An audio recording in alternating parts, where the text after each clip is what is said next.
This audio is for educational purposes only. I hope this will add light to your journey. Please share this audio to your loved ones, family and friends. Thank you. Gifts of Imperfection. Guidepost 3. Cultivating a Resilient Spirit. Letting Go of Numbing and Powerlessness. She could never go back and make some of the details pretty. All she could do was move forward and make the whole beautiful. Terry St. Cloud. www.bonescience.com. Resilience, the ability to overcome adversity, has been a growing topic of study since the early 1970s. In a world plagued by stress and struggle, everyone, from psychologists, psychiatrists, and social workers, to clergy and criminal justice researchers, want to know why and how some folks are better at bouncing back from hardship than others. We want to understand why some people can cope with stress and trauma in a way that allows them to move forward in their lives, and why other people appear more affected and stuck. As I collected and analyzed my data, I recognized that many of the people I interviewed were describing stories of resilience. I heard stories about people cultivating wholehearted lives despite adversity. I learned about people's capacities to stay mindful and authentic under great stress and anxiety. And I heard people describe how they were able to transform trauma into wholehearted thriving. It wasn't difficult to recognize these stories as tales of resilience, because I was in graduate school during the heyday of resilience research. I knew these narratives were threaded with what we call protective factors, the things we do, have, and practice that give us the bounce. What makes up resilience? If you look at the current research, here are 5 of the most common factors of resilient people. 1. They are resourceful and have good problem-solving skills. 2. They are more likely to seek help. 3. They hold the belief that they can do something that will help them to manage their feelings and to cope. 4. They have social support available to them. 5. They are connected with others, such as family or friends. Of course, there are more factors, depending on the researchers, but these are the big ones. At first, I hope the patterns that I observed in my research would lead to a very straightforward conclusion. Resilience is a core component of wholeheartedness, just like the other guideposts. But there was something more to what I was hearing. The stories had more in common than just resilience. All of these stories were about spirit, according to the people I interviewed. The very foundation of the protective factors, the things that made them bouncy, was their spirituality. By spirituality, I'm not talking about religion or theology, but I am talking about a shared and deeply held belief based on the interviews. Here's how I define spirituality. Spirituality is recognizing and celebrating that we are all inextricably connected to each other by a power greater than all of us, and that our connection to that power and to one another is grounded in love and compassion. Practicing spirituality brings a sense of perspective, meaning, and purpose to our lives. Without exception, spirituality, the belief in connection, a power greater than self, and interconnections, grounded in love and compassion, emerged as a component of resilience.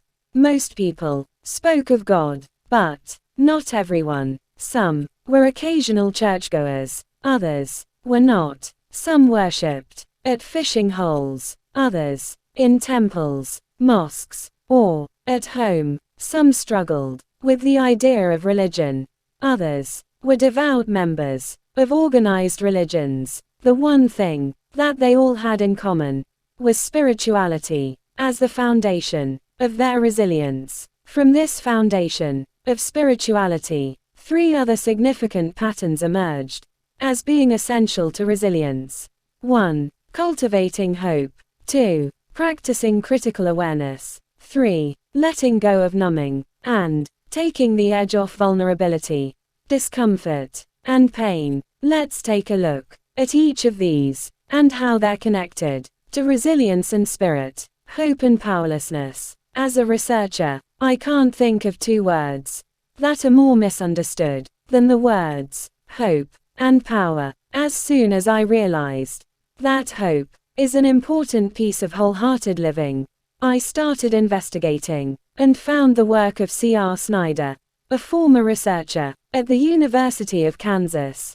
Lawrence. Like most people, I always thought of hope as an emotion, like a warm feeling of optimism and possibility. I was wrong. I was shocked to discover that hope is not an emotion, it's a way of thinking, or a cognitive process. Emotions play a supporting role, but hope is really a thought process, made up of what Snyder calls a trilogy of goals, pathways, and agency. In very simple terms, hope happens when we have the ability to set realistic goals. I know where I want to go.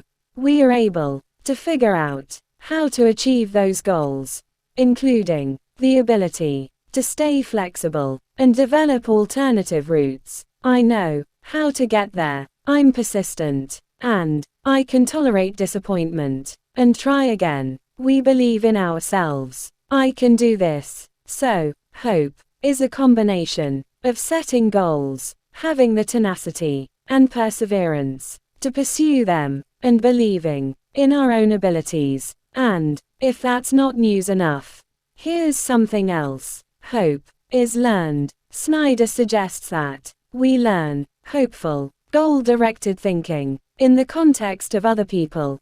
Children, most often, learn hope from their parents. Snyder says that to learn hopefulness, children need relationships that are characterized by boundaries, consistency, and support. I think it's so empowering to know that I have the ability to teach my children how to hope.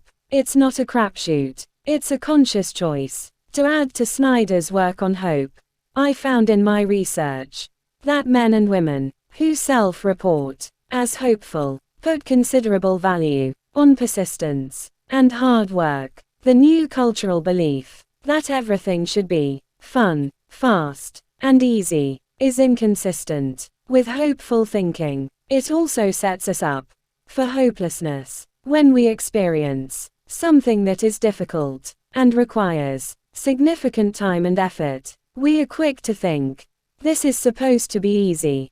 It's not worth the effort. Or, this should be easier. It's only hard and slow. Because I'm not good at it. Hopeful self-talk sounds more like, this is tough, but I can do it. On the other hand, for those of us who have the tendency to believe that everything worthwhile should involve pain and suffering, like yours truly, I've also learned that never fun, fast, and easy is as detrimental to hope as always fun, fast, and easy. Given my abilities to chase down a goal and bulldog it until it surrenders from pure exhaustion, I resented learning this. Before this research, I believed that unless blood, sweat, and tears were involved, it must not be that important.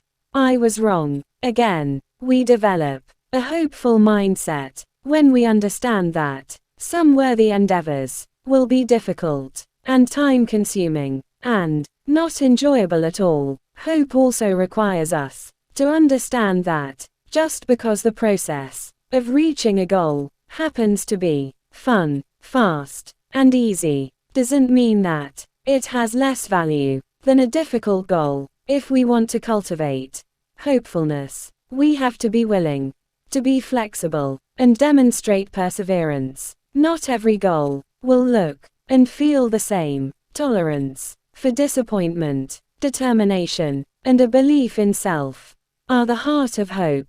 As a college professor and researcher, I spend a significant amount of time with teachers and school administrators Over the past 2 years, I've become increasingly concerned that we're raising children who have little tolerance for disappointment and have a strong sense of entitlement, which is very different than agency. Entitlement is, I deserve this just because I want it. And agency is, I know I can do this. The combination of fear, of disappointment, entitlement, and performance pressure is a recipe for hopelessness and self-doubt. Hopelessness is dangerous because it leads to feelings of powerlessness. Like the word hope, we often think of power as negative. It's not. The best definition of power comes from Martin Luther King Jr. He described power as the ability to effect change. If we question our need for power, think about this. How do you feel when you believe that you are powerless to change something in your life? Powerlessness is dangerous. For most of us, the inability to effect change is a desperate feeling. We need resilience and hope and a spirit that can carry us through the doubt and fear. We need to believe that we can effect change if we want to live and love with our whole hearts. Practicing critical awareness. Practicing critical awareness is about reality checking the messages and expectations that drive the never good enough gremlins. From the time we wake up to the time our head hits the pillow at night, we are bombarded with messages and expectations about every aspect of our lives. From magazine ads and TV commercials to movies and music, we're told exactly what we should look like, how much we should weigh, how often we should have sex, how we should parent, how we should decorate our houses, and which car we should drive. It's absolutely overwhelming, and, in my opinion, no one is immune. Trying to avoid media messages is like holding your breath. To avoid air pollution, it's not going to happen. It's in our biology to trust what we see with our eyes.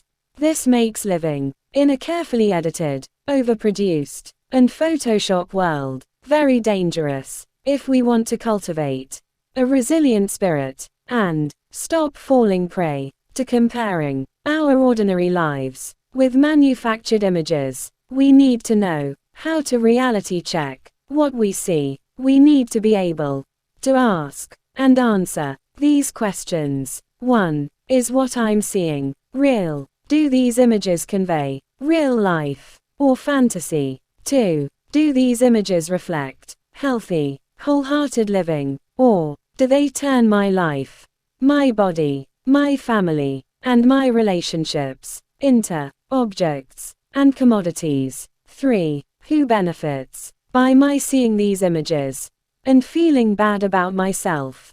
Hint: this is always about money and or control. In addition to being essential to resilience, practicing critical awareness is actually one of the 4 elements of shame resilience. Shame works like the zoom lens on a camera. When we are feeling shame, the camera is zoomed in tight, and all we see is our flawed selves, alone and struggling. We think to ourselves, I'm the only one with a muffin top. Am I the only one with a family who is messy, loud, and out of control? Am I the only one not having sex 4.3 times per week with a Calvin Klein model?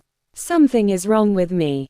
I am alone. When we zoom out, we start to see a completely different picture. We see many people in the same struggle. Rather than thinking, I'm the only one, we start thinking, I can't believe it. You too. I'm normal. I thought it was just me.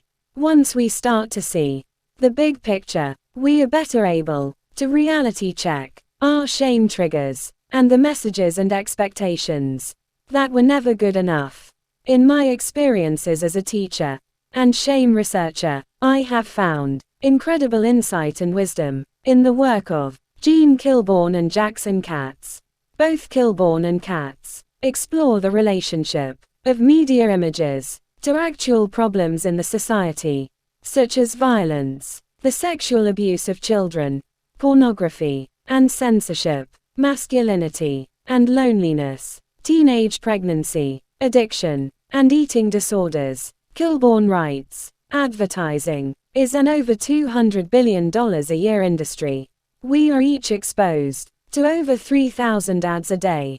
Yet, remarkably, most of us believe we are not influenced by advertising.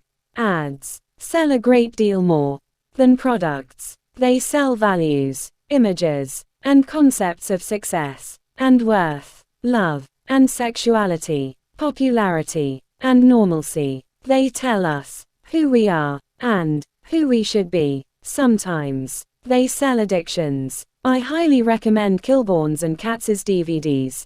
They've changed the way I see the world and myself.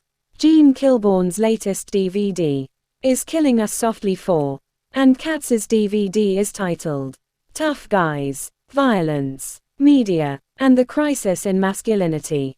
As I mentioned earlier, practicing spirituality brings perspective, meaning, and purpose to our lives. When we allow ourselves to become culturally conditioned to believe that we are not enough, and that we don't make enough, or have enough, it damages our soul. This is why I think practicing critical awareness and reality checking is as much about spirituality as it is about critical thinking, numbing and taking the edge off. I talked to many research participants who were struggling with worthiness. When we talked about how they dealt with difficult emotions, such as shame, grief, fear, despair, disappointment, and sadness, I heard over and over about the need to numb and take the edge off of feelings that cause vulnerability, discomfort, and pain. Participants described engaging in behaviors that numbed their feelings or helped them to avoid experiencing pain. Some of these participants were fully aware that their behaviors had a numbing effect, while others did not seem to make that connection. When I interviewed the participants, whom I describe as living a wholehearted life, about the same topic, they consistently talked about trying to feel the feelings, staying mindful about numbing behaviors, and trying to lean into the discomfort of hard emotions. I knew this was a critically important finding in my research, so I spent several hundred interviews trying to better understand the consequences of numbing and how taking the edge off behaviors is related to addiction. Here's what I learned. 1. Most of us engage in behaviors, consciously or not, that help us to numb and take the edge off of vulnerability, pain, and discomfort. 2. Addiction can be described as chronically and compulsively numbing and taking the edge off of feelings. 3. We cannot selectively numb emotions. When we numb the painful emotions, we also numb the positive emotions. The most powerful emotions that we experience have very sharp points, like the tip of a thorn. When they prick us, they cause discomfort and even pain. Just the anticipation or fear of these feelings can trigger intolerable vulnerability in us. We know it's coming. For many of us, our first response to vulnerability and pain of these sharp points is not to lean into the discomfort and feel our way through, but rather to make it go away. We do that by numbing and taking the edge off the pain with whatever provides the quickest relief. We can anesthetize with a whole bunch of stuff, including alcohol, drugs, food, sex, relationships, money, work, caretaking, gambling, staying busy, affairs, chaos, shopping, planning, perfectionism, constant change, and the internet. Before conducting this research, I thought that numbing and taking the edge off was just about addiction, but I don't believe that anymore. Now, I believe that everyone numbs and takes the edge off. And that addiction is about engaging in these behaviors compulsively and chronically. The men and women in my study, whom I would describe as fully engaged in wholehearted living, were not immune to numbing. The primary difference seemed to be that they were aware of the dangers of numbing and had developed the ability to feel their way through high vulnerability experiences. I definitely believe that genetics and neurobiology can play a critical role in addiction, but I also believe that there are countless people out there struggling with numbing and taking the edge off because the disease model of addiction doesn't fit their experiences as closely as a model that takes numbing processes into consideration. Not everyone's addiction is the same. When I first started my research, I was very familiar with addiction. If you've read, I thought it was just me. Or, if you follow my blog, you probably know that I've been sober for close to 15 years. I've always been very upfront about my experiences, but I haven't written about it in great detail because, until I started working through this new research on wholeheartedness, I didn't really understand it. Now, I get it. My confusion stemmed from the fact that I never have felt completely in sync with the recovery community. Abstinence and the 12 steps are powerful and profoundly important principles in my life, but not everything about the recovery movement fits for me. For example, millions of people owe their lives to the power that comes from saying, "Hi, I'm name, and I'm an alcoholic." That's never fit for me.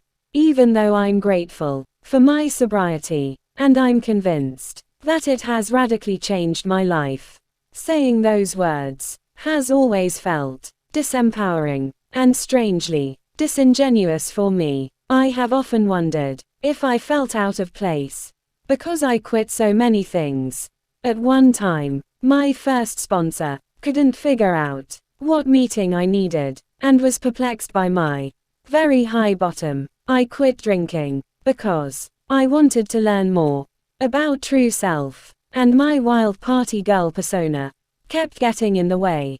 She looked at me one night and said, "You have the poo-poo platter of addictions, a little bit of everything. To be safe, it would be best if you just quit drinking, smoking, comfort eating, and getting in your family's business." I remember looking at her, throwing my fork on the table, and saying, "Well, that's just awesome. I guess I'll have some free time on my hands for all of the meetings." I never found my meeting. I quit drinking and smoking the day after I finished my master's degree, and made my way through enough meetings to work the steps and get 1 year of sobriety under my belt. Now, I know why. I've spent most of my life trying to outrun vulnerability and uncertainty. I wasn't raised with the skills and emotional practice needed to lean into discomfort. So, over time, I basically became a take-the-edge-off-aholic. But they don't have meetings for that. And after some brief experimenting, I learned that describing your addiction that way in a meeting doesn't always go over very well with the purists. For me, it wasn't just the dance halls, cold beer, and Marlboro lights of my youth that got out of hand. It was banana bread, chips and queso, email, work, staying busy, incessant worrying, planning, perfectionism, and anything else that could dull those agonizing and anxiety-fueled feelings of vulnerability. I've had a couple of friends respond to my "I'm a take-the-edge-off-aholic" with concern about their own habits. "I drink a couple of glasses of wine every night. Is that bad? I always shop when I'm stressed or depressed. I come out of my skin if I'm not always going and staying busy." Again, after years of research, I'm convinced that we all numb and take the edge off. The question is, does our blank eating, drinking, spending, gambling, saving the world, incessant gossiping, perfectionism, 60-hour workweek, get in the way of our authenticity? Does it stop us from being emotionally honest, and setting boundaries, and feeling like we're enough? Does it keep us from staying out of judgment, and from feeling connected? Are we using blank to hide or escape from the reality of our lives? Understanding my behaviors and feelings through a vulnerability lens, rather than strictly through an addiction lens, changed my entire life. It also strengthened my commitment to sobriety, abstinence, health, and spirituality. I can definitely say, hi, my name is Brené, and today, I'd like to deal with vulnerability and uncertainty with an apple fritter, a beer and cigarette, and spending 7 hours on Facebook. That feels uncomfortably honest. When we numb the dark, we numb the light. In another very unexpected discovery, my research also taught me that there's no such thing as selective emotional numbing. There is a full spectrum of human emotions, and when we numb the dark, we numb the light. While I was taking the edge off of the pain and vulnerability, I was also unintentionally dulling my experiences of good feelings, like joy. Looking back, I can't imagine any research finding that has changed what my daily life looks like. More than this, now, I can lean into joy, even when it makes me feel tender and vulnerable. In fact, I expect tender and vulnerable joy is as thorny and sharp as any of the dark emotions. To love someone fiercely, to believe in something with your whole heart, to celebrate a fleeting moment in time, to fully engage in a life that doesn't come with guarantees. These are risks that involve vulnerability and often pain. When we lose our tolerance for discomfort, we lose joy. In fact, addiction research shows us that an intensely positive experience is as likely to cause relapse as an intensely painful experience. We can't make a list of all of the bad emotions and say, I'm going to numb these, and then make a list of the positive emotions and say, I'm going to fully engage in these. You can imagine the vicious cycle this creates. I don't experience much joy, so I have no reservoir to draw from. When hard things happen, they feel even more painful. So I numb, so I don't experience joy. And so on. More on joy is coming in the next chapter. For now, as the sharp edges have started to come back in my own life, I'm learning that recognizing and leaning into the discomfort of vulnerability teaches us how to live with joy, gratitude, and grace. I'm also learning that the uncomfortable and scary leaning requires both spirit and resilience. The most difficult thing about what I'm proposing in this chapter is captured by a question that I get a lot, especially from my colleagues in the academic world. Is spirituality a necessary component for resilience? The answer is yes. Feelings of hopelessness, fear, blame, pain, discomfort, vulnerability, and disconnection sabotage resilience. The only experience that seems broad and fierce enough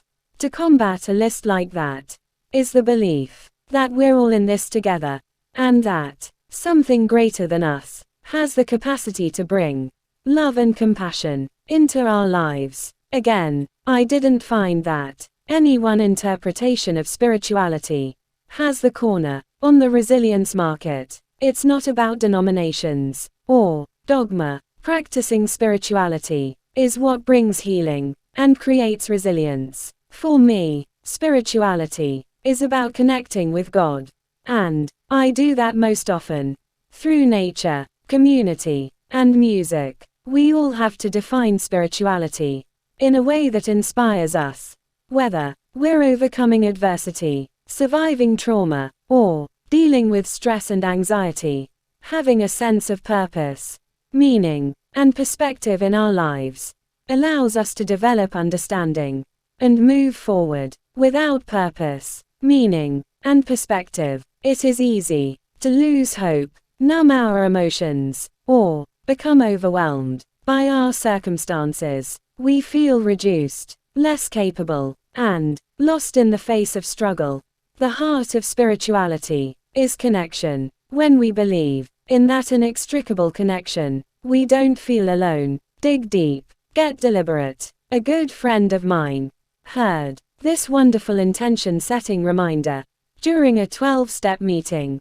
I love it. It's called the vowel check. AEIOUY. A equals, have I been abstinent today? However you define that. I find it a little more challenging when it comes to things like food, work, and the computer. E equals, have I exercised today? I equals, what have I done for myself today? O equals, what have I done for others today? U equals, am I holding on to unexpressed emotions today? Y equals, yeah, what is something good that's happened today? Get inspired. I'm inspired by this quote from writer and researcher Elizabeth Kubler-Ross. People are like stained glass windows. They sparkle and shine when the sun is out. But when the darkness sets in, their beauty is revealed only if there is a light from within. I really do believe the light that I saw within the resilient people I interviewed was their spirit. I love the idea of being lit from within.